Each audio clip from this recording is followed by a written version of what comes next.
suis ce que je suis, donc non-binaire. Je suis woke, mais à mort, tellement. Donc ouais, je suis woke, je suis queer, je suis non-binaire, je suis noir, je suis issu de la colonisation, je suis tout ça en fait. Et tu te sens, si t'es pas concerné, pourquoi t'ouvres ta bouche? Je comprends, moi c'est ça que je comprends pas. C'est après, il y en a qui disent, ouais, bah t'es une tasse et tout. Ouais, ok, je suis une tasse, et alors quoi? T'as payé ton loyer, t'as rempli ton frigo, pas du tout.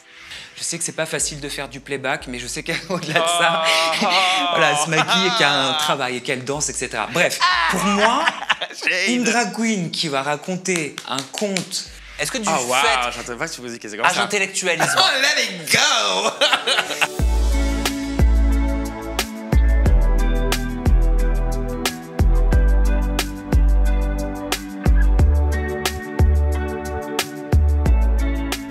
bonjour Soa de Muse. Salut darling, comment vas-tu?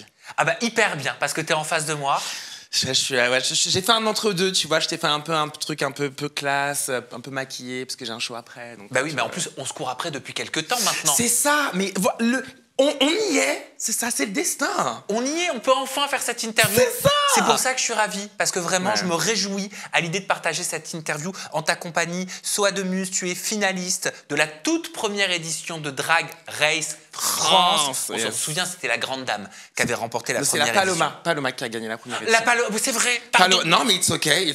La Paloma. Ça devait dire que c'était grande dame qui devait gagner l'émission, en vrai. De shade, tu commences déjà. Non, la Paloma qu'on voit sur Quotidien, sur TMC. Ouais, qu'on a vu sur Quotidien, qui a un spectacle qui s'appelle Pluriel aussi. Enfin bref, je pense Voilà, que, tu vois, je me suis bien rattrapé. T'inquiète. Et tu as participé aussi à la première édition, tu es abonné aux premières fois. Hein. Ouais, c'est toute De première fois. Global... Non, RuPaul Drag Race Global All All-Stars. Stars. Exactly. C'est quoi le principe? En fait, c'est les queens du monde entier. Voilà, c'est ça. Chaque drag queen représente un pays et on s'affronte. En fait, c'est un peu ils aiment pas trop qu'on dit ça, mais c'est un peu les Jeux Olympiques du drag, tu vois. Mais, Jeux Olympiques, attention, ça crée un séisme il y a quelques mois. mais on adore peut-être faire bouger les plaques tectoniques et tout. On va en c'est parler un peu notre but. peut-être Let's dans go. quelques instants. Et t'as également un cabaret à Paris. C'est ça, j'ai cabaret La Bouche que je partage avec 3 autres artistes, Billy Bellegarde, Grand Soir et Mascar. Et on partage ce cabaret ensemble et c'est génial, quoi. Ouais. Soa de Muse, tu as Oui. grandi en France métropolitaine, à Ouais. Villepinte, Yes, c'est ça. et tes camarades à l'école t'appelaient la petite fille. C'est ça, ouais. On m'appelait la fille, plus précisément. C'était assez bizarre parce que si tu veux, je sais pas si on fait ça toujours maintenant. Bon, maintenant, là, j'ai 36 ans, mais à l'époque de ma jeunesse, c'était en mode si t'étais la fille, c'était vu comme une insulte. Donc, je comprenais pas trop pourquoi. Ça l'était pour toi? Bah, au début, je disais, mais attends, je suis pas une fille, enfin, je comprends pas. Et au fur et à mesure du temps, ça collait tellement sur moi que j'étais la fille, en tout cas, du quartier. Mais c'était la fille qui, quand elle faisait les booms et qu'elle invitait toutes les copines, tous les mecs, bizarrement, à ce moment-là, voulaient venir à la boom, enfin, à l'anniversaire. Donc là, j'étais la copine de tout le monde, tu vois. Donc, J'imagine surtout que c'était les garçons qui t'appelaient la fille. ouais, bien sûr, oui, c'était plus les garçons. Et puis après, au bout d'un moment, c'est devenu un peu une force, quoi. La fille, ouais, grave, je suis une fille, si tu veux, ouais. Toi, tu te posais la question? Je me suis posé la question parce que dans la vie en général, j'étais juste moi, je me posais pas trop de questions, mais quand tu reçois du retour d'autres personnes qui sont autour de toi et qui te disent ouais, t'es comme ci, t'es comme ça, t'as une observation, une introspection qui est différente. Et ouais, effectivement, je me suis posé des questions et après, au bout d'un moment, je me suis dit bah, en fait, je vais pas changer pour les autres, ça sert à rien, j'ai pas le temps. Oui, mais en tant qu'enfant, est-ce que ça peut être violent qu'on utilise une de tes particularités ou ce que tu estimes être quelque part une de tes particularités sans véritablement le maîtriser ou le savoir, mais comme une insulte, comme une arme contre toi? Mais je pense que c'est un peu l'histoire de la communauté queer, parce que par exemple le terme queer c'était quelque chose qui était vu comme un terme péjoratif, c'était un peu pour dire les crazy, tu vois, et qu'on s'est réapproprié, qu'on utilise maintenant ce terme-là. Donc oui, au début ça a été, c'est juste que je comprenais pas, tu vois. Et oui, au début, enfin, tu le sens quand c'est péjoratif, tu vois. Et au fur et à mesure, après je me suis dit, let's make a force of that. On va faire une force avec ça. Tiens. Donc rapidement, Ouais. tu as eu quand même, j'allais dire, cette présence d'esprit, mais tu as plutôt eu cette étincelle de te dire, ok, ça on veut l'utiliser contre moi, moi je vais en faire un pouvoir. Bah oui, puis je le faisais instinctivement. J'ai toujours regardé, tu sais, les séries américaines ou les films aux États-Unis où tu as les mecs super populaires parce qu'ils font du sport ou les meufs populaires, etc. Et puis tu as toujours les outsiders et tout ça, les gothiques, les gens qui font de l'art et tout. Bah moi, je me suis toujours analysé réalisé ces persos, donc il n'y avait aucun problème. Mais je me suis dit, ouais, en fait, je suis juste original. C'était un peu le délire que je disais avant, je suis original. T'es original et originaire de Martinique. C'est à ça. l'âge de 15 ans Exactement. que tu pars vivre en Martinique avec tes parents, donc originaires de là-bas. Qu'est-ce que ça t'a fait à 15 ans, en pleine construction, en pleine adolescence, de passer de la métropole à la Martinique? Tu sais, je dis même la France hexagonale maintenant, mais... Pourquoi tu dis ça? Parce qu'en fait, la métropole, c'était pour dire qu'en fait, il y avait un centre, il y a les colonies à côté, tu vois. Et maintenant, j'ai envie de supprimer cette idée, même si, oui, enfin, les Antilles, ce sont des colonies, même si on dit département français, mais c'est pour faire plaisir. Mais là, aujourd'hui, ce qu'on voit, c'est discutable. Hein. Mais non, quand j'étais en France hexagonale, si tu veux, j'avais cette vision du côté un peu multiculturel. Il y avait différentes origines aussi, tu vois. Quand je suis arrivé en Martinique et que je vois qu'il y a une majorité de personnes noires, au début, j'étais en mode « Ah, waouh, on est autant ?» Et en fait, tu dis « Mais putain, mais c'est trop bien, c'est une force, quoi !»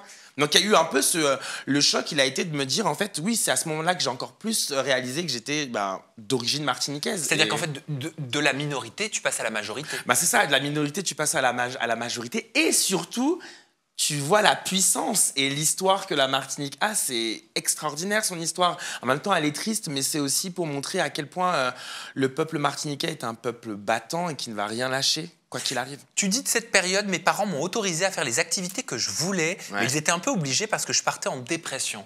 Littéralement. Les activités que tu voulais, est-ce que je dois comprendre que c'était que tu commençais justement à faire du drag sans faire du drag? Alors, je n'étais pas du tout dans le drag, j'étais dans le théâtre. Moi, je voulais faire du théâtre, de la scène en tout cas, donc je savais pas trop où aller.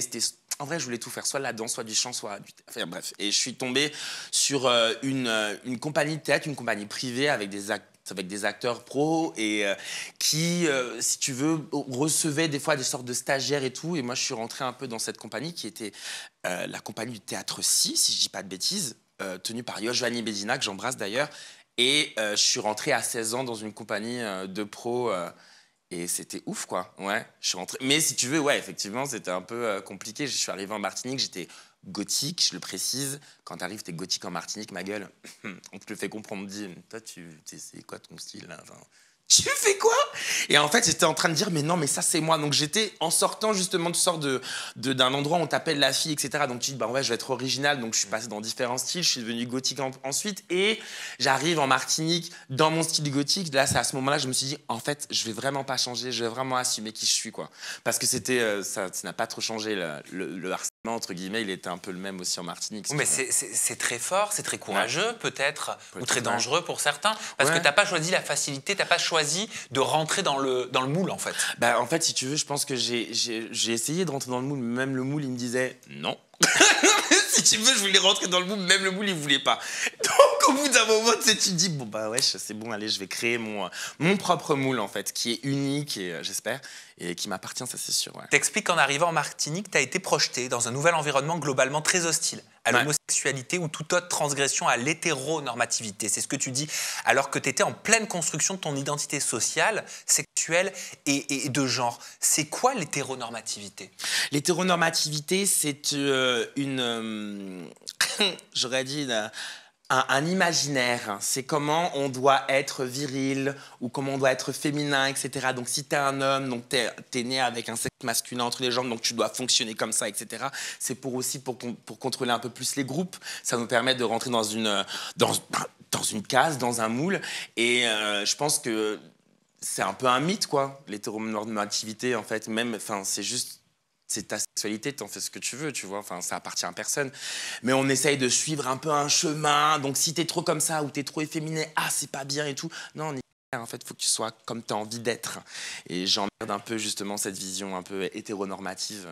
Je l'emmerde, quoi. Tu t'es senti parfois rejeté en Martinique? Je me suis senti rejeté un peu dans ma jeunesse, je me suis senti toujours un petit peu rejeté d'une certaine manière, mais bizarrement, j'avais toujours des amis, j'ai jamais été un enfant seul. J'ai toujours été en contact avec des potes, je faisais toujours rire un peu la galerie, je suis quelqu'un qui parle beaucoup, donc indirectement, je me sentais rejeté, mais j'étais toujours, en tout cas, bien entouré, j'avais toujours des amis qui étaient toujours autour de moi pour, entre guillemets, me protéger, tu vois. Est-ce qu'il est vrai, parce que c'est ce que j'ai entendu au détour de différentes interviews, qu'il est plus difficile de vivre son homosexualité aux Antilles? Aux Antilles,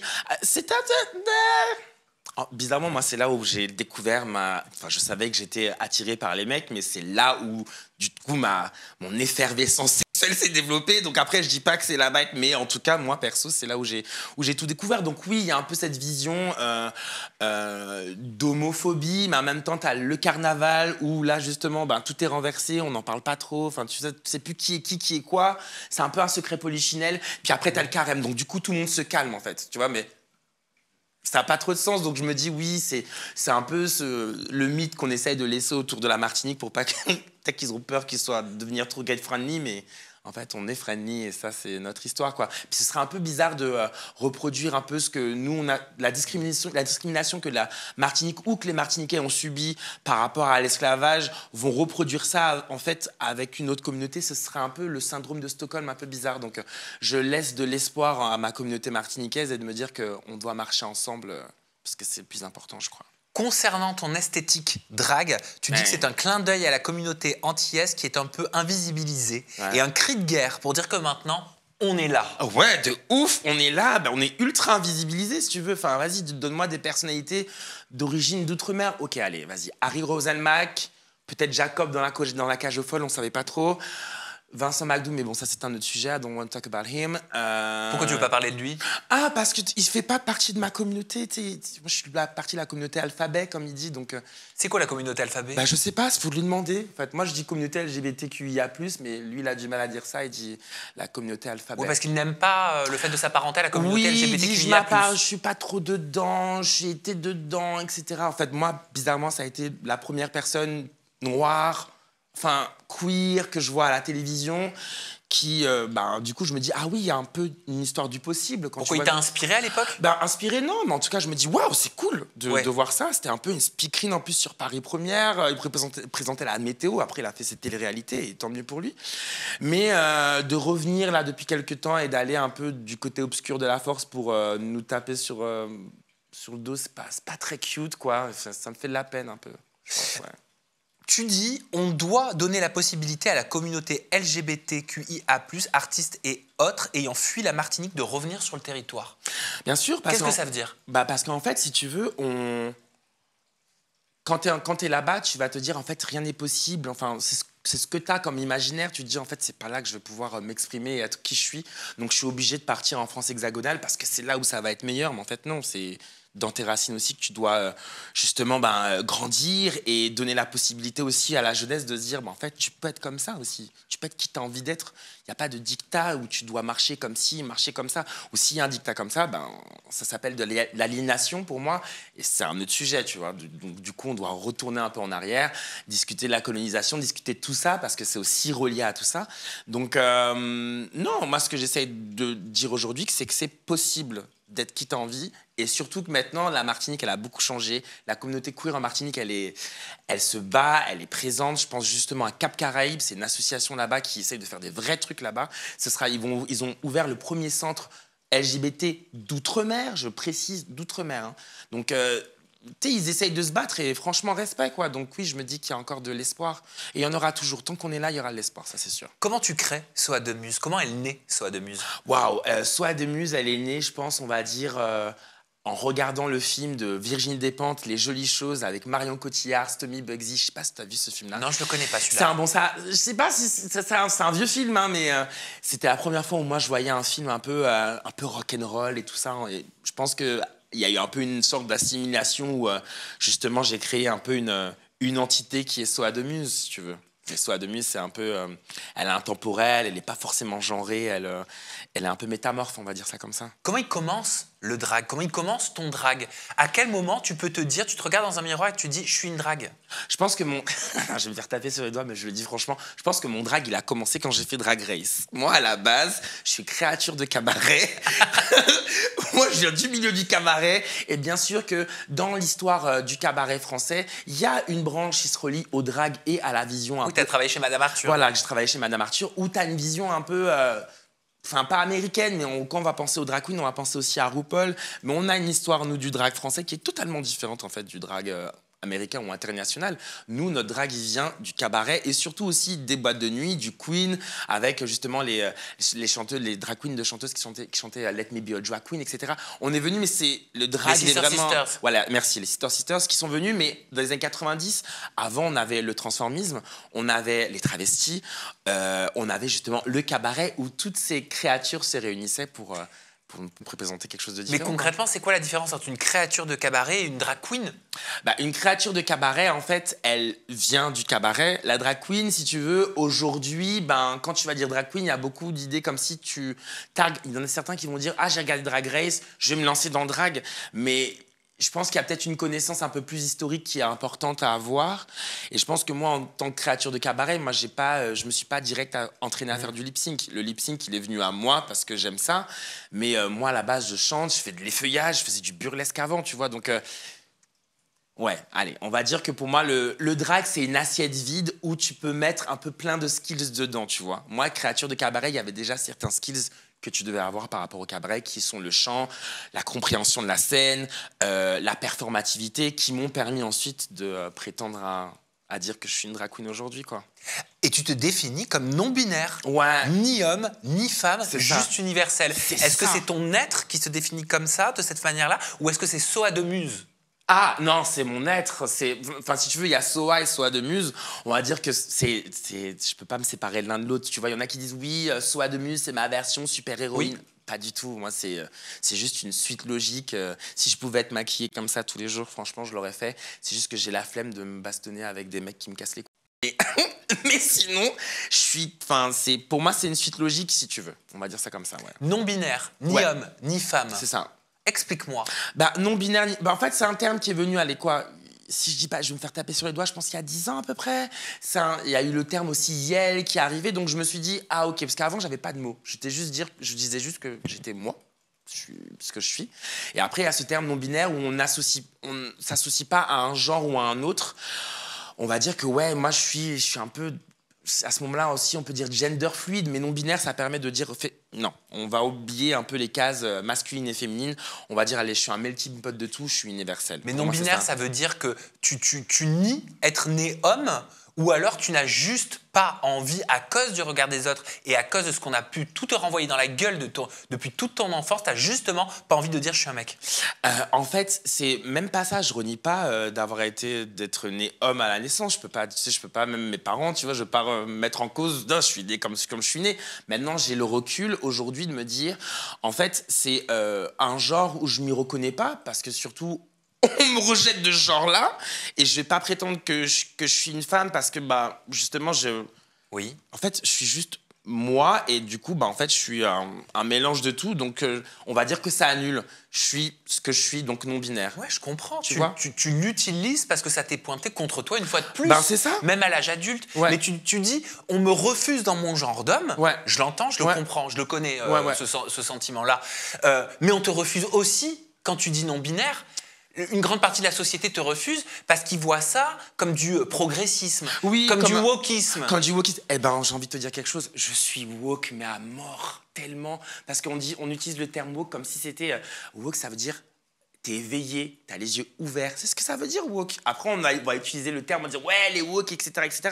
Les woke, c'est juste, en fait, une sorte de forme de lutte intersectionnelle, de conscience, en fait, de ce qui nous entoure et de se dire, bon, en fait, qu'est-ce qu'on fait là aujourd'hui, en fait ? On fait quoi? Donc je suis woke, je suis queer, je suis non-binaire, je suis noir, je suis issu de la colonisation, je suis tout ça en fait. Et donc après, on fait quoi? Parce que bizarrement, là aujourd'hui, tu as l'impression que c'est... on est un peu le centre, le sujet de toutes les conversations, que ça soit des politiques, etc. Donald Trump, Donald Trump. Il y a encore quelques temps, c'était non. Pour lui, il n'y a que deux genres. Mais t'es un homme à la naissance, ou alors t'es une femme. Et il y a tous ceux qui se moquent même sur les réseaux sociaux de la non-binarité, qui vont dire tiens, moi je suis une tasse. Mais c'est ça. Mais en fait, le truc, c'est que c'est intéressant parce qu'on vient te dire moi je suis ça, et tu te sens si t'es pas concerné, pourquoi t'ouvres ta bouche? Moi, c'est ça que je comprends pas. Et qu'est-ce que tu réponds à ceux qui se moquent sur les réseaux sociaux et qui vont dire moi je suis un micro-ondes, appelez-moi micro-ondes. En fait, si tu as envie de te dire micro-ondes, c'est ton dos. En tout cas, arrive à payer ton loyer. Moi, je paye mon loyer. Si après ça t'embête, c'est ton dos, je paye mes impôts, pardon, comme vous tous. Donc en fait, si ça vous fait chier mon existence, il n'y a pas de problème, ça vous fait chier, mais pensez à payer votre loyer. Remplissez votre frigo, en fait. Regardez la précarité. Si c'est nous le problème, je pense pas que c'est nous le problème. Le problème, on le voit aujourd'hui, c'est en fait qu'on est précaire, qu'on se fout de notre gueule, que les bourgeois, ils sont en mode ouais, allez, vas-y, il y a que l'argent en ce moment. Le social, on n'en a rien à foutre maintenant aujourd'hui. Mais après, on veut te diriger sur ah ouais, les LGBT, les woke. Ah, c'est nous le problème. Mais arrête ma gueule. Le problème, on sait très bien c'est quoi. Donc, avant de juger le jardin de l'autre personne, commence déjà à regarder devant ta porte. C'est ce que je répondrais. Si après, il y en a qui disent ouais, bah t'es une tasse et tout. Ouais, ok, je suis une tasse. Et alors, quoi? T'as payé ton loyer, t'as rempli ton frigo, pas du tout. Ouais, allez. Est-ce qu'il y a une conséquence sexuelle à la non-binarité? Est-ce que ça a un impact sur la sexualité? Est-ce que du fait... j'entends pas que tu vous dis que c'est comme ça. J'intellectualise. Oh, let it go. Non mais oui, non mais le fait de se revendiquer non-binaire, est-ce que ça a un impact sur la sexualité? Je pense pas, en fait. Après, la sexualité, c'est personnel. Il n'y a pas un type de personnalité... Enfin, il n'y a pas un type de sexualité précis. Enfin, on nous fait croire que oui, mais non, ta sexualité, ça t'appartient. T'as tes vices, t'as tes kinks, tu vois. Donc après, ce qui se passe dans ton lit, c'est ce qui se passe dans ton lit. Et ce qui se passe dans le mien, c'est ce qui se passe dans le mien. Moi, je suis non-binaire, oui. Après, t'inquiète pas, ma sexualité, elle est tout aussi non-binaire, quoi. No shade, elle explore, let's explore. J'ai pas envie de mourir jeune, ouais. Enfin, mourir bête, plutôt mourir bête et me dire ah, j'ai pas exploré ça. Non, j'ai envie d'explorer des trucs pour me dire ouais, ben voilà. Quand je serai, tu sais, en déambulateur et tout, mon déambulateur, il sera rose pailleté, bien entendu. Mais quand je serai en déambulateur rose pailleté en disant ah, il se fut un temps. Bon, voilà, en tout cas, je dirais que j'ai exploré plein de trucs et c'était super cool. Voilà. En quoi c'était un défi de participer à Drag Race, première saison en France? C'était un défi parce que tu vois déjà comment la communauté est reçue, comment on est reçu. Hein. Donc, c'était un défi. On ne savait pas si ça allait marcher, surtout. Enfin, je pense que même France Télévisions ne savait pas si ça allait marcher. Mais ils ont fait ça a été un bon exercice de style. En fait, on s'est rendu compte que les gens n'attendaient que ça. Ça a ouvert aussi des portes dans des familles. Ça a permis de découvrir, en fait, qu'est-ce que le drag et qu'est-ce qu'il y a sous le drag aussi. Il y a une personne, tu vois. Et je pense que ça a ouvert des yeux à plein de gens. Ça va peut-être fermer des yeux à d'autres, mais bon, ça, on ne fait pas ça pour eux. Et puis, ça pour France Télévisions. Je veux dire, on ne s'attendait pas à ce que Drag Race soit adapté sur France Télévisions. Bon, d'un côté, tu voulais le voir où?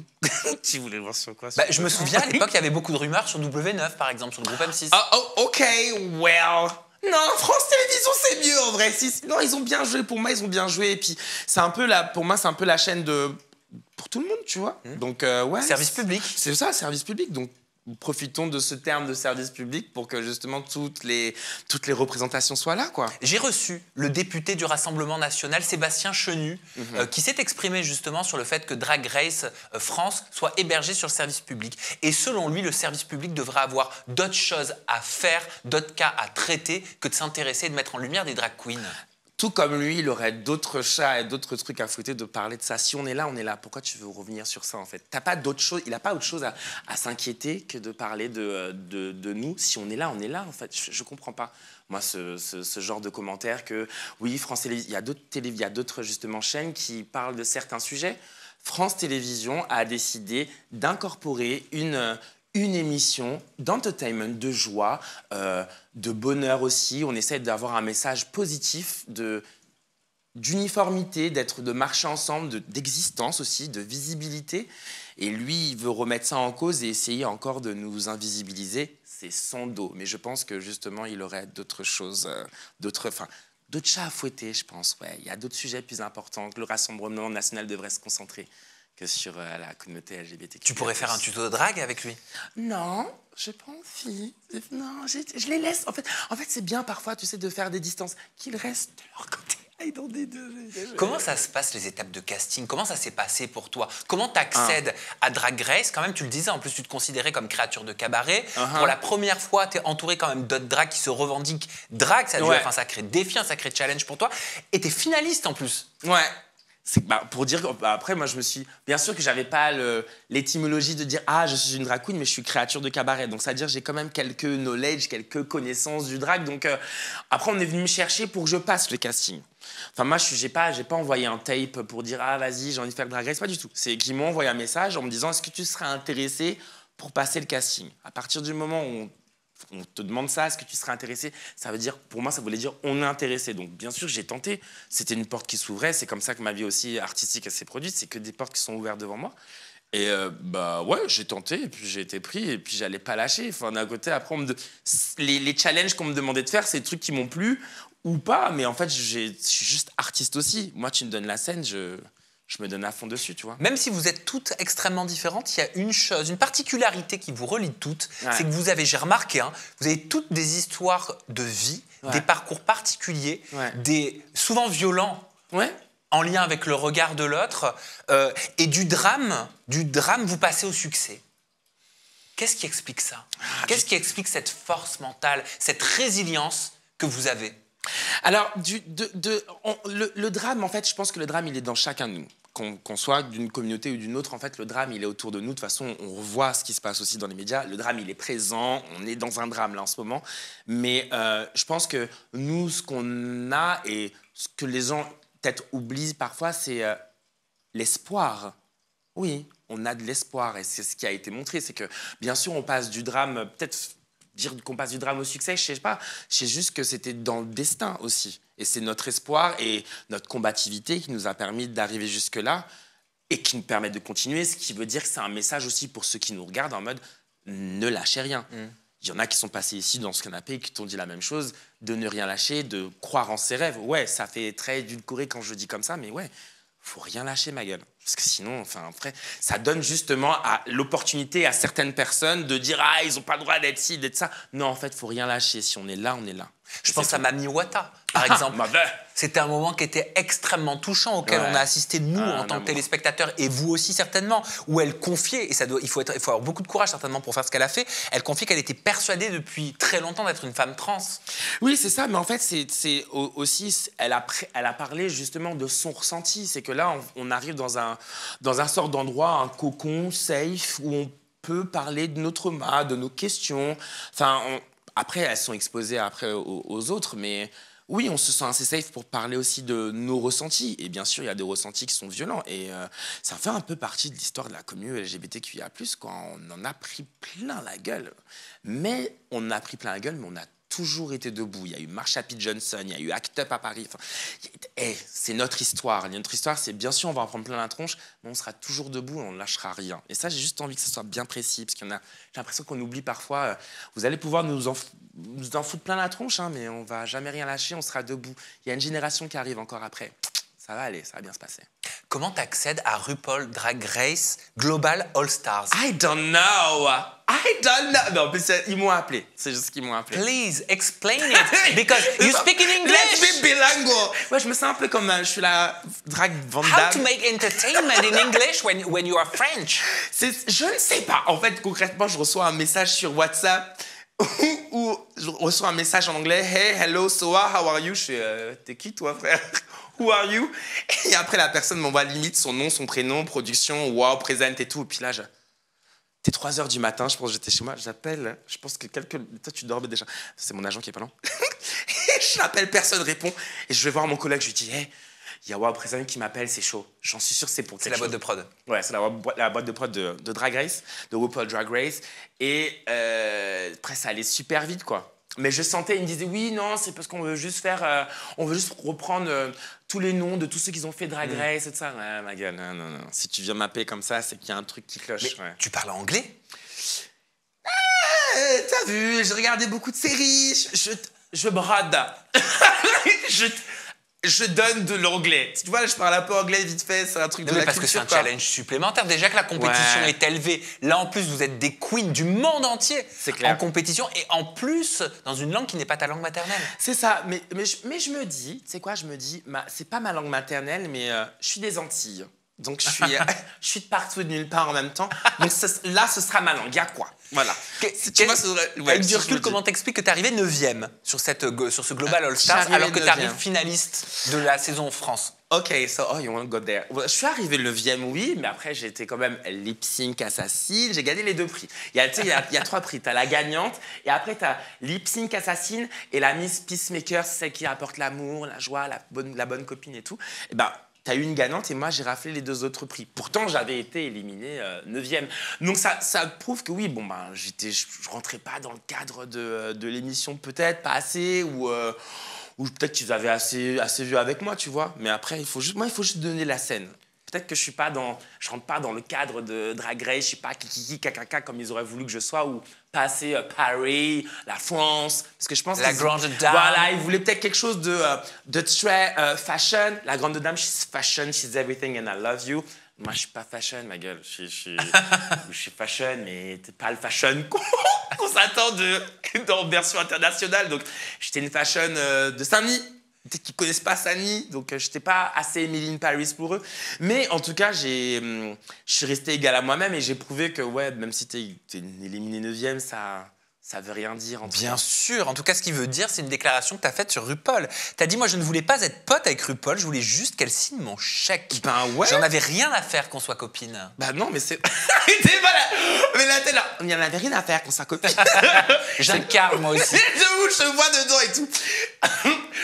Non, bah après, de toute façon, tu sais, tu vois, moi je regarde un peu, je suis sur YouTube, enfin je suis dans les médias aussi, donc tu voyais déjà d'autres queens qui disaient ouais, RuPaul, pense pas qu'elle va être votre copine, elle s'en fout et tout. Elle est là, elle fait son taf, quoi. Elle fait son travail, il y a un peu son nom, c'est une franchise. Donc, elle a fait, je sais pas quoi, 20 saisons, c'est pas plus. Oui, t'avais conscience qu'elle pouvait pas être votre pote. Donc, elle allait pas être copine avec moi. Oui, j'aurais voulu qu'elle me fasse un petit clin d'œil. On dit, vas-y, viens, on fait un duo. Mais en fait, je lui dis, non, c'est pas grave. En fait, 6 mois, un chèque. Et elle me l'a signé, le chèque, ça va. C'est très bien. Tu sais, c'est comme si t'arrivais dans un taf et que oui, tu vois le directeur, tu dis, oh, j'aurais tellement voulu connaître le directeur. Mais en fait, si t'as ta promotion, pas besoin de voir le directeur. Plus élevé le chèque de Global All Stars? Ah, c'est une vraie question, bien sûr, ça n'a rien à voir. On est dans autre chose là. Mais ici, on a le droit du travail. Mais quel rapport? Bah, quel rapport? C'est que en fait, tu fais quand même de la télé-réalité, quoi. Là, en version globale, t'es épuisé, t'as pas à avoir ton téléphone portable, t'es enfermé pendant... Ouais, il y a tout un système. Ah oui, donc t'as pu voir la différence entre le droit du travail en France, un tournage avec le droit du travail. C'est clair, il y a rien à voir. En fait, on peut pas t'enfermer en France, tu peux pas ne pas avoir ton téléphone portable pendant je sais pas combien de temps et après tourner le matin, aller tourner le truc, tu reviens, t'as pas ton téléphone, enfin tu t'es enfermé. Tu es dans une belle prison dorée, dans un très bel hôtel 5 étoiles et tout. Mais par contre, la réalité, tu sais pas ce qui se passe dehors, tu vois. Et en plus, le pire, c'est que quand je suis sorti de là, en fait, c'est là où j'ai vu qu'il y avait un en Palestine, etc. Tu vois, donc tu reviens à la réalité, tu dis wow. Mais en plus, il y a eu un attentat, il y a plein de trucs. Tu dis wow, qu'est-ce qui se passe là? Ça doit être violent. Un petit peu quand même. Ouais, tu dis, toi, c'est la 3e guerre mondiale, il se passe quoi? Tu prends peur, tu vois. Mais je pense que c'est là aussi, même dans ma vision même politique, je pense qu'il y a eu un truc où je me suis un peu plus éveillé. Je me suis dit, attends, ok, oui, je fais Drag Race, oui, je poste de belles photos sur Instagram et tout, mais il faut que j'ai un message. Il faut qu'on arrive à avoir un message. Il faut qu'on se sert justement de cette popularité pour faire quelque chose d'intéressant, je crois. Tu m'expliquais que t'étais pas fashion, comme la grande dame. En tout cas, non. Fashion à ta sauce. Ouais, tu sais ce que tu es? Je suis une muse. Oui, et grande gueule aussi. Ah, ça c'est sûr. Grande gueule. Ça changera pas. T'as été grande gueule concernant un célèbre animateur. T'as refusé de te rendre sur le plateau de Laurent Ruquier. Ouais. T'as expliqué, je ne voulais pas faire le show pour ce mec-là. Non. Pourquoi? En fait, de toute façon, t'as vu le résultat. En fait, déjà, Laurent Ruquier, oui, il nous invite, mais en même temps, on savait pas si on pouvait trop parler. Donc... Et puis, c'était un peu l'effervescence de Drag Race. C'était la première saison. Je me suis dit, j'ai pas... Je respecte les filles, elles sont allées. Moi, j'ai un peu ce caractère-là. En plus, en même temps, j'avais mon cabaret à ce moment-là. Oui, mais pourquoi t'as refusé d'aller faire le show pour Laurent Ruquier? Pourquoi t'as pas répondu présente à son invitation? Parce que déjà, en ayant vu la vidéo après, j'avais pas envie d'être... genre, voilà, c'est les drag queens. Voilà les drag... Non, j'avais pas envie de donner ça. Je m'étais dit, si c'était une sorte de table ronde où on parlait justement du mouvement drag, du mouvement queer, de qu'est-ce que ça représente, qu'est-ce que les drag queens représentent aussi politiquement, c'est quoi leur histoire, ouais. Mais là, c'était juste pour présenter la saison et être là, faire un défilé. Non, pardon. Mais t'avais l'impression que c'était plus pour vous jeter en pâture en spectacle? Bien sûr, c'était une forme d'entertainment. Voici les drag queens de Drag Race en saison 1. Et puis tu le vois amusé, en train de rire et tout. Enfin, qu'est-ce qu'il y a de marrant? On te présente de l'art. Mais t'avais quelque chose contre Laurent Ruquier? Est-ce qu'il a dit quelque chose? Est-ce qu'il a dit quelque chose qui t'a pas plu pour que tu refuses son invitation? Non, si j'avais rien contre lui, j'avais juste pas envie d'aller à son émission, quoi. J'ai pas envie d'aller dans une émission. Il y avait Léa Salamé aussi dedans, j'imagine. Ah non, flemme, pardon. T'aimes pas Léa Salamé? C'est pas que j'aime pas, c'est juste que Elle est déjà venue plusieurs fois aussi chez Madame Arthur. Toujours dans ce truc, alors c'est quoi les créatures? En fait, on est là, c'est l'histoire de la France, en fait. Le cabaret, c'est l'histoire de la France. Il faut arrêter à chaque fois de remettre en question, ça existe. Si vous ne connaissez pas, Google is your best friend. C'est-à-dire Google est ton meilleur ami, faites vos recherches. Pourquoi? Parce que tu as l'impression qu'ils reçoivent des dragues mais sans se renseigner? En fait, j'ai l'impression comme si ils réagissent toujours dans ce côté, on ne connaît pas, on est toujours estomaqué. C'est là depuis longtemps, il y a eu chez Michou, ma gueule. Enfin, on connaît ça fait partie de l'histoire de la France aussi. Pour moi, le travestissement, le cabaret, les drag queens, c'est quelque chose qu'on connaît. Mais c'est toujours un peu, j'ai l'impression qu'il y a toujours un truc de découverte. Ça, waouh, c'est subversif, ça vient de nulle part. Oui, t'as l'impression que ça rend le truc un peu zoo, quoi. Ouais, bien sûr, et je suis pas un zoo, je suis un artiste pluridisciplinaire, bien sûr, et j'aimerais que toutes les personnes qui, même si elles font du drag ou autre chose, qu'on soit respecté en tant qu'artiste, quoi. Mais je pense que tu mets le doigt sur quelque chose de très juste. Ouais. Est-ce que les médias mainstream, est-ce que les médias institutionnels ont conscience, voient votre art? Je pense que il commence à avoir on commence à réaliser l'impact que c'est qu'être une drag queen, que c'est qu'être un artiste queer aussi. Donc je pense qu'on commence à avoir conscience. T'en as certains qui veulent remettre ça en question et qui veulent... Ils remettent en question parce qu'ils ne veulent pas nous donner la visibilité. Mais nous sommes des artistes, ça ne change rien. C'est juste parce que tu vois du maquillage. Donc, ah ouais, parce que du maquillage, ça fait un peu féminin ou on associe ça à la féminité. Donc déjà, il y a un truc ultra genré, ultra binaire. On ne veut pas te dire, ouais, je suis artiste. Non, voilà, moi, je te présente ça. Bien sûr, j'aurais pu arriver avec une longue perruque ou pas. Mais ouais, j'avais envie de te présenter ça comme ça, tu vois. Enfin, c'est les possibles.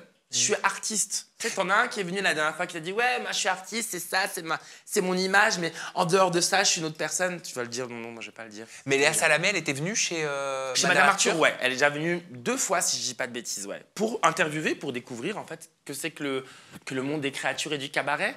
Et après, donc je pense qu'il y a un petit knowledge. Et après, elle invite Nikki Doll et elle lui pose des questions pour...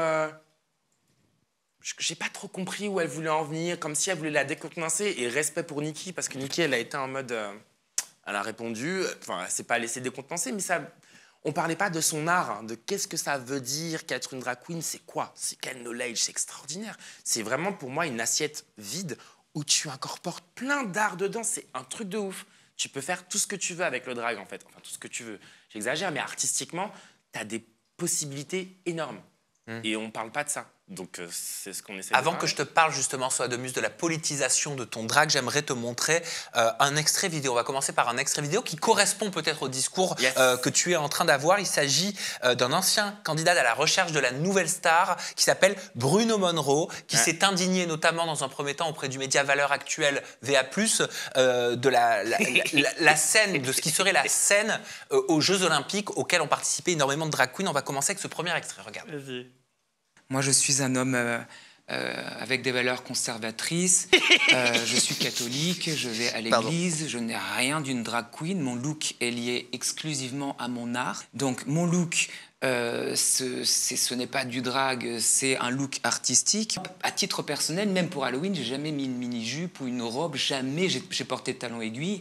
Pour rien au monde, je voudrais être une fille. Mais ça te vexe que certains te voient comme une drag queen ou disent mais comment il se permet de critiquer les drags alors qu'il a un look atypique? Alors, j'ai jamais critiqué les drags, j'ai critiqué la scène du repas du Christ aux Jeux Olympiques. Donc déjà, il faut remettre les choses en place.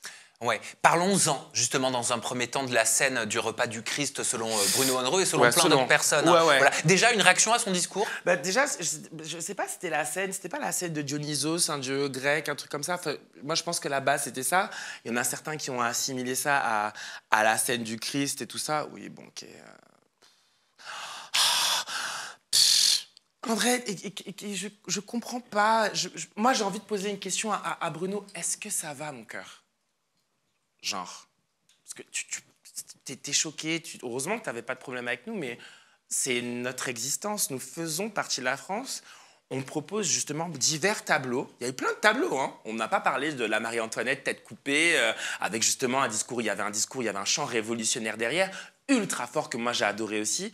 On n'a pas parlé de ça. On a parlé justement des drag queens qui représentent une scène. C'était pas la scène pour moi, c'était. Pour beaucoup, c'était la scène. Hein. Oui, bah après c'est tu as envie de représenter. Et là, il y a Thomas Joly, lui, dit que c'est une scène avec Dionysos, c'est le banquet de Dionysos, c'est ça, si je dis pas de bêtises, un truc comme ça. C'est comme ça qu'il s'est défendu, oui. Bah, c'est comme ça qu'il s'est défendu, puisque c'était son, je pense, sa DA en tout cas. Oui, mais quand bien même, c'était la scène. Et c'est ça, en fait, je comprends pas. On n'a pas mis un Jésus en drag queen, que je sache. Enfin, et quand bien même. Enfin, je sais, c'est pas combien même, c'est que je peux entendre que. On est censé être un pays laïque. On est censé être un pays laïque. Ça dépend pour qui. And you know already. Mais je sais pas si c'était vraiment ça le sujet. Enfin, parce que si on devait s'indigner un truc choquant, c'est les Marie-Antoinette tête coupée en train de dire « Ah, ça ira, ça ira ». Les aristocrates, on les pendra. Wesh, pardon. Ça, c'est un hymne de révolution, tu vois. T'es pas choqué pour ça. Par contre, tu vois des drag queens qui ont une scène où, avec certaines représentations, ça t'indigne, ça... D'accord. Bah, écoute, Bruno, ma gueule. Enfin, et puis, pardon, oui, non, tu n'as pas besoin de mettre des mini-jupes ou des talons pour être une drag queen. Hein. Tu vois, le make-up peut faire beaucoup de choses aussi. Et tu vois, le cabaret, c'est pour ça que je reparle de ça, le cabaret est relié aussi au monde du drag. Il y a le cabaret et il y a une petite branche, en tout cas, qui, on va dire, pour moi, il y a le drag. Et qu'il arrive et qu'il remette tout ça en cause, je me dis, ah, bébé... Ouais, est-ce que ça va? J'ai un doute. Parce que moi aussi, j'ai... Ouais, on poursuit avec 2 autres extraits. Bien sûr, on regarde le deuxième. Ouais. C'est en lien avec la communauté, l'appartenance à la communauté LGBTQIA+. C'est toujours la même personne? Oui. Okay. J'en ai encore 2. Ah, putain, ok.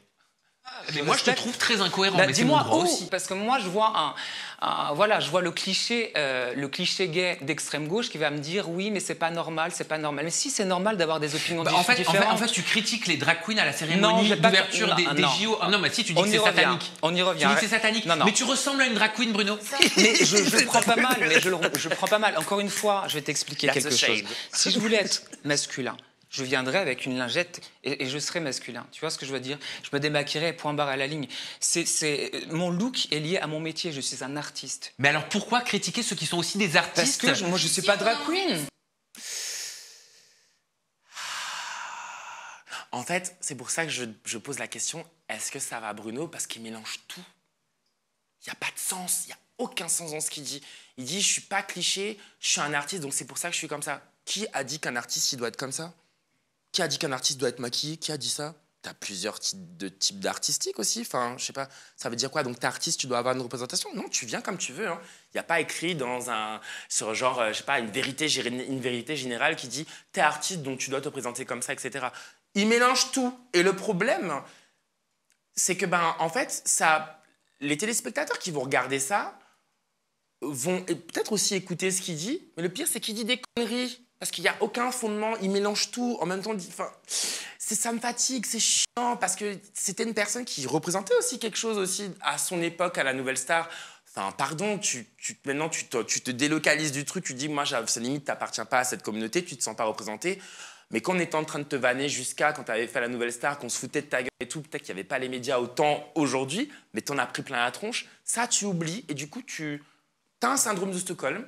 Et tu te mets un peu, tu as un discours tu parles d'extrême gauche, de ci, tu mélanges tout et tu prends limite, tu te mets avec les oppresseurs parce que tu penses que ça va te faire tu penses que tu vas être en sécurité, on t'a promis quelque chose. J'ai un petit doute, je me dis, est-ce que lui et Vincent McDoom, ils ont le même agent? Je sais pas ce qui se passe, qu'ils ont un peu ce discours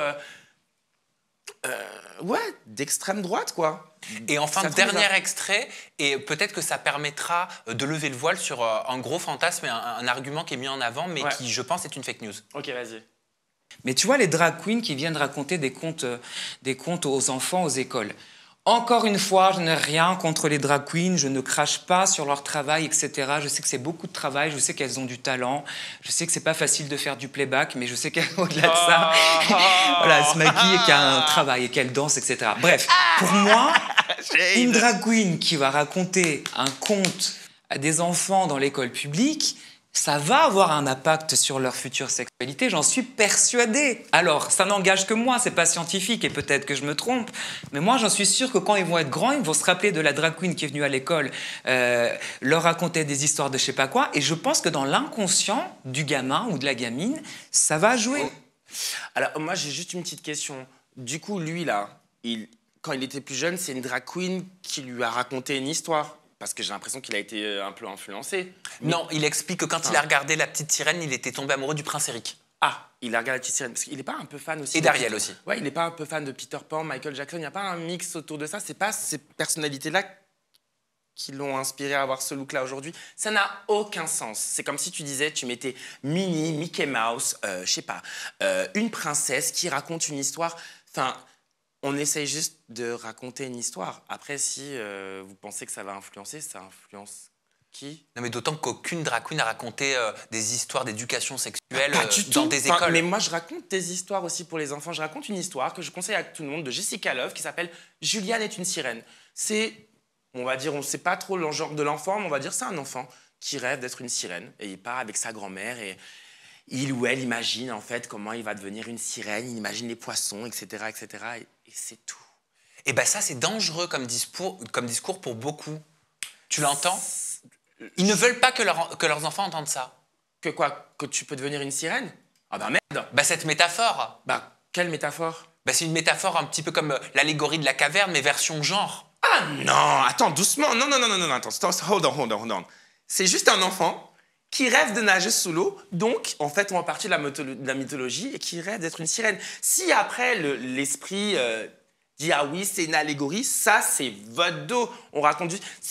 Tu parles de la petite sirène tout à l'heure. Enfin c'est comme si tu aurais voulu, quand tu regardes la petite sirène, tu aurais voulu que ce soit toi en fait qu'on voit en train de nager dans les eaux, etc. Ouais, c'est ça. Ça veut dire que donc la petite sirène c'est aussi une allégorie bizarre, ça raconte quelque chose de chelou. Je sais pas, je te pose la question. Moi je trouve pas. Ah bah ok, d'accord. Bon, voilà, je pense qu'il n'y a pas de sujet. En plus, par contre, c'est très gentil de ta part de lui avoir laissé l'opportunité de venir ici pour à côté autant d'âneries. Mais après, je vais faire comme lui. Mais j'ai rien contre les chanteurs, les gens, les artistes ou les gens qui ont fait 10 000 téléréalités et qui ont 2 millions d'abonnés. On ne sait pas comment tu les as chopés, frère, mais bon, ça, c'est un autre sujet. mais en vrai... Ah, Bruno, arrête, ma sœur, viens, on en parle, viens, on discute. Qu'est-ce qui se passe? Viens, je te tiens la main, viens, ça va aller. Mais pars pas trop du côté obscur de la force comme ça, tu vas t'y perdre. Il n'y aura personne pour t'aider, ma gueule, après. Tu as parlé à Mediapart, tu t'es insurgé du racisme systémique dont les drag queens racisées sont victimes. On entend plus parler du racisme systémique, mais pas du racisme systémique envers les drag queens. Bah, tu sais, le racisme systémique, il n'a pas besoin, tu sais, il est large, hein, il est partout. Donc oui, il y a cette idée un peu de la visibilité en fait des artistes racisés en général, tu vois. Après, oui, il y avait une forme d'invisibilisation. Des drag queens noirs, j'en voyais moins à la télé. Pourtant, moi, j'avais fait, je n'étais pas forcément invité dans toutes les interviews. Bon, après, j'ai refusé, peut-être que c'est parce que j'ai refusé Laurent Ruquier qu'on m'a plus appelé après. J'ai pas regretté. Mais en tout cas, maintenant, peut-être que je choisis où je veux aller. Mais c'est un fait, ça existe, ouais. Ouais, bien sûr. Le racisme systémique, il est partout. Il n'y a pas un endroit où il voit genre drag queen, il va se dire ah bah non, là, je peux pas rentrer. Non, si, il rentre quand même, il est partout. Ouais. J'aimerais te montrer un extrait vidéo de Kelly Massol. Ah putain, ok. Tu la connais? Bah bien sûr, c'est wesh. Bijou, wesh. Je te laisse découvrir et je te pose ma question juste après. La fierté, wesh. Quand on a papoté, tu m'as dit parce que je suis noire, parce que je suis grosse, on m'a pas vu venir. Oui. On m'a pas vu venir parce que, par exemple, des créatrices de marques caucasiennes qui ont fait des belles études, jeunes filles de bonne famille, elles ont été placardées partout. En ne me voyant pas venir, ça m'a permis de creuser un vrai sillage très profond, être hyper connectée avec une communauté qui se reconnaît en tant qu'outsider, en tant que personne qui a été sous-estimée ou dont les critères de beauté ne correspondaient pas il y a 15 ans. À ceux qu'on a aujourd'hui. On connaît tous une belle rousse à cheveux bouclés, tout comme on connaît une petite métisse avec effectivement les cheveux frisés. Mais avant, ces filles-là n'étaient pas mises en avant, ça ne faisait pas partie des standards et des critères de beauté. Et aujourd'hui, c'est la fille hype. Les outsiders sont devenus les meneurs. Et toi, Soa de Muse, en tant que non-binaire, drague, créature de cabaret, noire, est-ce que toi aussi, on t'a pas vu venir? Ouais, mais ça fait longtemps que je fais ça. Ça fait déjà 13 ans que je suis dans le milieu, dans le milieu artistique. Non, on m'a pas vu venir, mais on me verra jamais venir de toutes les manières, je pense. En fait. C'est ça, mais je suis trop d'accord avec elle. Être outsider, c'est le banger, c'est la base, c'est le futur. En fait, outsider, ça veut dire que tu sors des cases et des codes qu'on essaie de nous imposer pour essayer d'être comme des moutons, parce que si t'es pas comme ça, ah ben t'es un paria, t'es de la merde. Ah ben ok, ben on va te montrer que la merde c'est bijou, quoi. Et c'est ce que j'ai l'impression, c'est ce que même dans la société aujourd'hui, c'est ce qu'on voit beaucoup d'outsiders. En plus, ces outsiders, ils se mettent ensemble. Ça fait flipper. Les mecs, ils sont en train de dire putain, on a moins de. Ah, ils sont beaucoup là. Et puis en plus, ils sont visibles. On est plus présent que d'habitude. Et c'est pas fini, c'est que le début. Donc ouais, Kelly, ouais, grave. Grave, ma gueule. De ouf. Tu parlais de politique tout à l'heure. Ouais. Malgré toi, en fait, tu parles beaucoup de politique. Il y a beaucoup de politique et il y a beaucoup de politique dans ton art et peut-être même que t'es politique. Ouais, je suis politique. Au final, ouais, dans l'un de tes numéros en duo avec Bill Belgrade, tu critiques les pratiques de maintien de l'ordre en mentionnant les noms de victimes de violences policières. Exactement. Adama, Youssouf, Georges, Naël. En quoi c'est important pour toi de mêler militantisme et artiste? C'est l'histoire du drag. Si à ce moment-là, je prétends être une drag, je pense que l'histoire du drag, c'est... Après, c'est pas que ça, mais moi, je pense à des gens qui se sont battus pour nous. Et tu peux pas ne... Étant donné que tu es un peu vu comme un paria ou tu es un peu limite rejeté, quand on voit une drag queen, on se moque de la drag queen, ben vas-y, attends, tu vas te moquer, je vais te faire un peu réfléchir en même temps, tu vois. Et en fait, l'idée, c'est qu'on te donne, allez, pendant 5 minutes, on te donne une scène où tu peux t'exprimer. Ah ouais? Moi, on me donne une scène, de la musique, tout, je dois tout penser, costume, tout. Enfin, je suis bien entouré, mais tu dois imaginer tout. Vas-y, je vais transférer un message. Et bien sûr qu'avec Billy, on a repris la chanson de Sexy Sushi qui s'appelle Le sexe à pied de la policière et qu'on a détourné justement pour essayer de crier les noms des personnes qui ont vécu des violences policières ou qui sont morts de violences policières aussi. Et c'est important, ouais. Et ça fait partie de l'histoire du drag et de l'histoire du cabaret, pour sûr. Tu pourras dire ce que tu veux. Tu peux après prendre une distance et être assez neutre, assez lisse, faire de belles photos sur Instagram, proposer des produits et tout. Tu as le droit. Enfin, moi, je ne dis pas qu'on doit se forcer. Moi, par contre, moi, je suis comme ça. Moi, j'ai pris ce carcan-là. Par contre, ouais, j'ai un peu plus galéré, peut-être à ce moment-là, de faire une publicité pour du parfum parce que je suis... Tu vois, mais... Tu vois, j'essaie de trouver un juste milieu, mais je suis politisé. Ouais, et puis je suis politisé, c'est dans mon sens. Et je vois mon téléphone, je me sens limite à chaque fois concerné. On parle des personnes LGBT, on essaie de les chasser. Tu te dis, OK, ben, je suis dedans. On parle des personnes issues de la Martinique, entre le chlordécone, etc. Enfin, la vie chère, ben, je me sens concerné aussi. Enfin, tu vois, oui, donc je me sens concerné. Donc, le seul moyen pour moi de me dire, ben, vas-y, j'essaie d'avoir un message ou de militer, ben voilà, je milite sur scène et j'essaie de transférer au moins 2-3 messages un petit peu, quoi. En parlant de ton art, tu dis ce n'est pas seulement mettre des jupes, du maquillage et être homo, c'est avoir une vision presque anticapitaliste, revendicatrice d'une autre société. Ah putain, j'étais chaude quand j'ai dit ça. Ah ouais. Ah ouais. Je me suis dit, mais je savais pas qu'elle avait été députée sur la Muse. J'étais vénère. De ouf. Par contre, j'ai une vraie question. Ouais, dis-moi. Pourquoi pas, en fait, la politique? Pourquoi pas Soa de Muse députée? Alors, tu sais, j'ai imaginé 10 000 trucs, 10 000 questions que tu allais me poser. Je sentais le Bruno, là. Je la sentais de loin, mais je m'attendais pas à ce que tu me poses une question. Ah non, en fait, qu'est-ce que je vais aller faire en politique de parlement et tout? Déjà, c'est petit, je juge pas. Mais il y en a qui sont doués pour ça. Moi, je suis doué pour la scène. Mais j'ai pas envie de rentrer... c'est trop bresson, comme on dit. C'est sombre un peu, la politique. Moi, j'ai une vision politique, mais après, comment ils sont en train de... C'est du drama, des fois c'est un peu la telenovela un petit peu, donc je respecte, mais je pense pas que j'aurai le mental. Pourtant t'en fais, malgré toi. J'en fais dans mon petit coin, tu vois.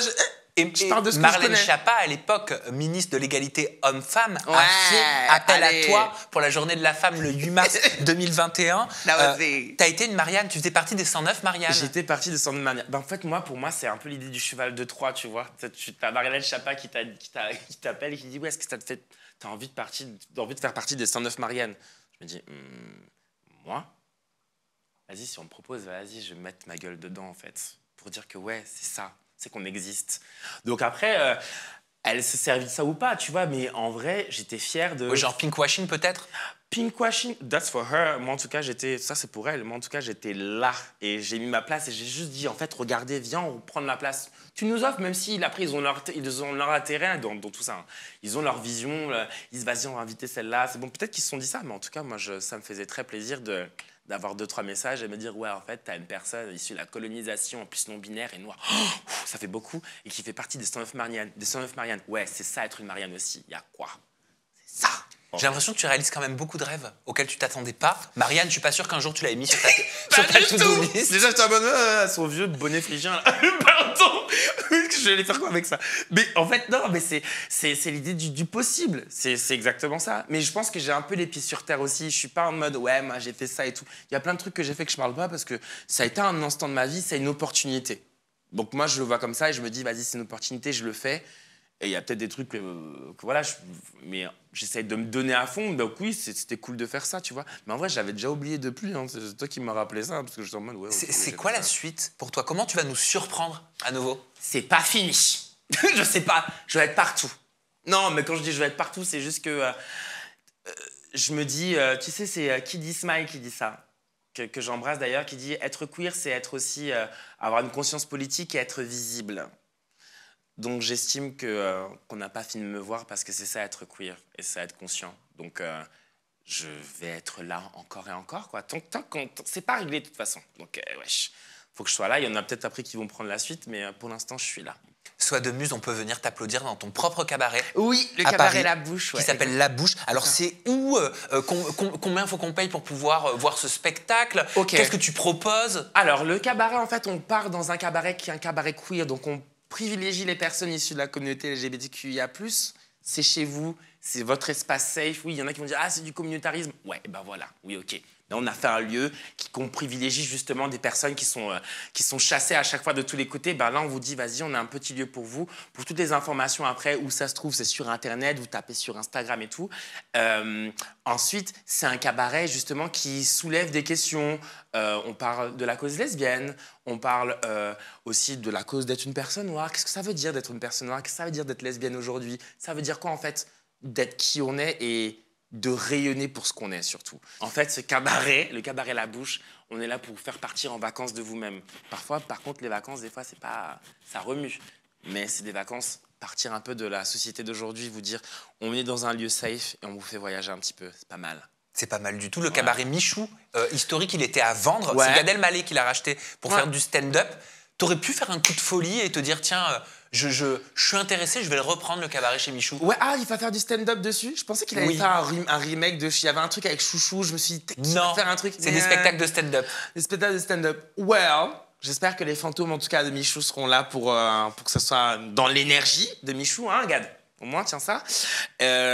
Et oui, il y a eu Michou, il y a eu Madame Arthur. Enfin, ouais, on fait partie un peu, le cabaret, en tout cas La Bouche, fait un peu partie de cette histoire. Je sais pas si je réponds à la question, mais en tout cas, je dis ça. Le cabaret de La Bouche, en tout cas, essaye de prendre l'histoire un peu des anciens cabarets un peu subversifs, underground et tout. Limite un peu pendant la Seconde Guerre mondiale, tu avais des cabarets un peu cachés. Nous, on essaye de justement relever un peu ce truc du cabaret un peu caché. C'est pas tout le monde qui le connaît, mais quand il y a accès, c'est du pur bijou, quoi. Eh ben, je pense que je vais venir te voir. Hein. Bah, t'as intérêt, c'est tout comme ça. Ah, mais vraiment. Ouais, tu viens, ouais, je t'attends. J'adore les cabarets en plus. Sois de Muse, merci pour cette extraordinaire interview. C'était un plaisir. Vraiment, c'était incroyable. T'es d'une générosité. Arrête, tu vas me faire noircir le maquillage. Hein. Arrête ça. De parole, non mais c'est vrai, de parole. Par contre, t'as des expressions genre j'ai pas tout compris. Dis-moi. Mais non, mais c'est pas grave, je pense que je vais réanalyser. J'ai plein d'expressions. C'est Skims. C'est Skims. Ouais, t'as dit ça. C'est Skims, j'ai dit ça. Ouais, c'est mon Skims. En fait, c'est des skills, pardon. Ah. Des skills. J'articule pas beaucoup. Ouais, il faut que, voilà. Bon, il faut peut-être que je m'entraîne. Non, mais t'es pleine d'expressions, voilà. Donc, si vous connaissez, amusez-vous à dire dans la description, dans les commentaires, les expressions de Sois de Muse. Exactement. Sois, on te retrouve, donc je l'ai dit, à ton cabaret, La Bouche. Toutes les informations sont disponibles sur Internet. Vous tapez cabaret La Bouche, vous trouverez tout. Et on peut aussi retrouver toutes les infos nécessaires sur tes réseaux sociaux. Ton compte Instagram, c'est Soa-Muse. Ton compte TikTok, c'est Sois de Muse, tout simplement. Ouais, putain, waouh, t'es génial. Toi. Voilà. Bravo, et puis merci pour l'accueil, quoi. Ah, coucou Bruno. C'est pas vrai, arrête. Non, c'est une blague. C'est vrai, bah attends, viens Bruno, viens, on parle. Dis-moi tout, qu'est-ce qui se passe? Merci Soa pour cette interview. Merci à vous de nous avoir regardés. On se retrouve très bientôt avec une nouvelle personnalité, toujours des confidences en toute intimité. Prenez bien soin de vous et de vos proches. Bye bye.